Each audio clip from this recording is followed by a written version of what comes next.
bonjour, bonjour, buenos dias, buenas noches. Nandito na kami sa pinakamasarap at pinaka-relaxing place ng Cycling Gypsy Cafe. Sabi nga nila, Tita Susan, sa magkakaibigan, walang iwanan. No? walang Traidor. wala daw traiduran. Kaya nga sabi, malapit man malayo man, pilit mong raratingin, di ba? Di ba?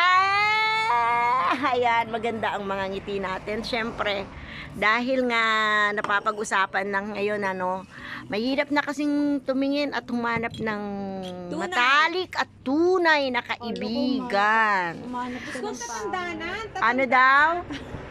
Iba naman yung sinasabi mo, Tita Susan. Humanap ka ng pangit kung gusto mong mahalin ka ng lubos. Gayon, sa boyfriend ba yon? Hindi yun. hindi totoo na yan. Hindi naman daw totoo yun eh. O yung mga pangit na ngayon, Oh. Ang Diba? mapagmahal. Kasi hindi, Sige. mali. Oh, Dati, mali. ang sinasabi, Oh. humanap ka ng pangit. Pero Oo. ngayon, iba na. Ano na ngayon? Kasi nga, akala ng mga pangit sila ang hinahanap. Oo. So, sila pa yung chick boy. Oh, akala ng mga pangit silang hinahanap, kaya pala daw sila ang chick boy. Exactly. Kasi si Glenda lang. Diba? Ganyan. Pero, sa ngayon ang topic nating magkakaibigan ay kung paano natin mapapatunayan ang isa't isa ay totoo sa atin. Hi! Hi. Can you share one point? Point to the left, point to the right. Hindi, ano lang yan, ganyan lang yan. Sa mahabang samahan, huwag mong ibibetray ang kaibigan mo. Hindi mo alam kasi, may mga pagkakataon talaga na magkakaroon kayo ng hindi pagkakaunawaan. Pero kung talagang love mo, Yes. natural lang yan. Nag-aaway kayo minsan. Mm. May mga differences kayo. Tingin naman. Yes. Pero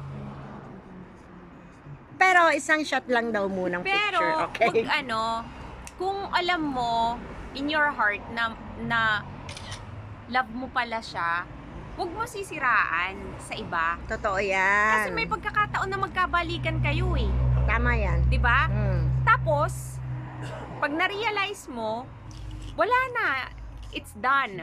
Na ano mo na siya, nasugatan Nasugatan mo na. tapos babalikan mo. Ay, Parang hindi. aso na sinuka, kinain Wow. niya uli yung Tama suka yan. niya. I Not agree good. with that. Not Totoo good. yan. At saka itong mga edad natin, please, wag na tayong magplastikan kung sino yung kaibigan